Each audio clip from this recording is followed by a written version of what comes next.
அனைவருக்கும் என்னுடைய அன்பான மாலை வணக்கம். இடுவாய் கிராமம் சின்னக்காளிபாளையத்தில் பெரும் திரளாக சேர்ந்திருக்கக்கூடிய எல்லா பெரியோர்கள், தாய்மார்கள், சகோதர சகோதரிகள், இளைஞர் படை எல்லோருக்கும் என்னுடைய வணக்கத்தை தெரிவித்துக் கொள்கின்றேன். முதல்ல மன்னிப்பையும் கோரிக்கொள்கின்றேன். இன்று உங்களோடு இருக்க வேண்டும் என்கின்ற பெரிய ஆசை, உங்களோடு சேர்ந்து போராட வேண்டும் என்கின்ற பெரிய ஆசை. காவல்துறை அனுமதி மறுப்பை நீங்க பார்த்திருக்கிறீங்க. அதனால் நம்முடைய மாவட்ட தலைவர் அவர்கள் அந்த அனுமதி மறுப்பை எதிர்த்து நீதியை பெற்று கோர்ட் மூலமாக மறுபடியும் ஆர்ப்பாட்டத்தை நடத்துவதாக எனக்கு சொல்லியிருந்தார்கள். அதன் காரணமாக டெல்லியில ஒரு கட்சி நிகழ்ச்சிக்காக வந்துவிட்டேன். ஆனாலும் இன்று நீங்கள் எல்லோரும் கூட காவல்துறையினுடைய தடையெல்லாம் மீறி இன்று இந்த போராட்டத்தை நடத்தி கொண்டிருக்கின்றீர்கள். ஆனால் நிச்சயமாக உங்களுக்கு உறுதியளிக்கின்றேன், அடுத்து நடக்கக்கூடிய போராட்டத்திற்கு நான் நிச்சயமாக அங்கே இருப்பேன்.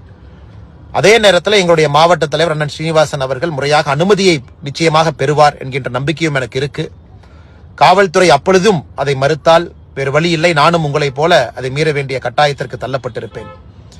காரணம், ஜனநாயக முறையில அறரீதியில் நடக்கக்கூடிய போராட்டம். எந்த விதத்திலும் கூட இந்த ஊர் பகுதியில திருப்பூர் மாநகராட்சியினுடைய குப்பை கழிவுகளை கொண்டு வந்து கொட்டுவதற்கு யாருக்குமே இங்க அதிகாரம் இல்லை. இருந்தும் திருப்பூர்ல வரக்கூடிய குப்பை கழிவுகள் எல்லாம் கூட அங்கேயே திட்ட மேலாண்மையாக அதை வரைமுறைப்படுத்துவதற்காக கிட்டத்தட்ட 28 MCC இருக்கு. எதுவுமே நடைமுறைப்படுத்தல. இந்த குப்பை அகற்றப்படுவதில் ஒரு பெரிய லஞ்ச சாம்ராஜ்யத்தையே திருப்பூருடைய மாநகராட்சி நடத்தி கொண்டிருக்கின்றார்கள்.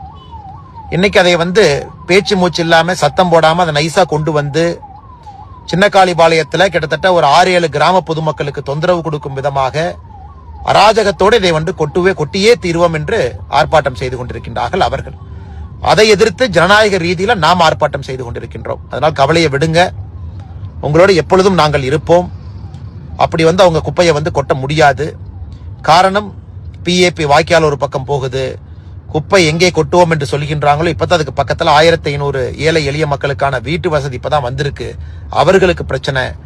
இளைஞர்கள் இதை இப்பதான் விளையாட்டு மைதானமாக பயன்படுத்தி கொண்டிருக்கின்றார்கள், அவர்களுக்கு பிரச்சனை. இங்க மூங்கில் பூங்கா இருக்கு, அறிவியல் பூங்கா இருக்கு, எல்லோருக்குமே பிரச்சனை ஏற்படுத்தக்கூடிய இடமாக தேர்வு செய்யறாங்க. அதுவும் இந்த இடமே மாநகராட்சியினுடைய பெயர்ல கூட இல்லை. அதனால் நிச்சயமாக உங்களுடைய போராட்டத்தில் நான் உணவுபூர்வமாக இருக்கின்றேன் என்று சொல்லி இந்த நிகழ்ச்சியில நம்முடைய பாரதிய ஜனதா கட்சி சார்பாக நம்முடைய தலைவர்கள், பொதுச் செயலாளர் AP முருகானந்தம் அவர்கள், அண்ணன் CP சுப்பிரமணியம், அவங்களுடைய சொந்த ஊர் அண்ணன் அங்க இருக்கிறாங்க, மூத்த திருப்பூர் பகுதியினுடைய பாரதிய ஜனதா கட்சியினுடைய தலைவர் பெருமக்கள் எல்லோரும் இருக்கின்றார்கள், மாவட்டத்தினுடைய தலைவர் அண்ணன் ஸ்ரீனிவாசன் அவர்கள் இருக்கின்றார்கள். எல்லோரும் உங்களுக்கு அரணாக இருப்பார்கள். மறுபடியும் நடக்கக்கூடிய போராட்டத்திற்கு நான் நிச்சயமாக வருவேன். ஒரு முன்னாள் காவல்துறை அதிகாரியாக இருந்து உங்களுடைய அன்பை பெற்றிருக்கக்கூடிய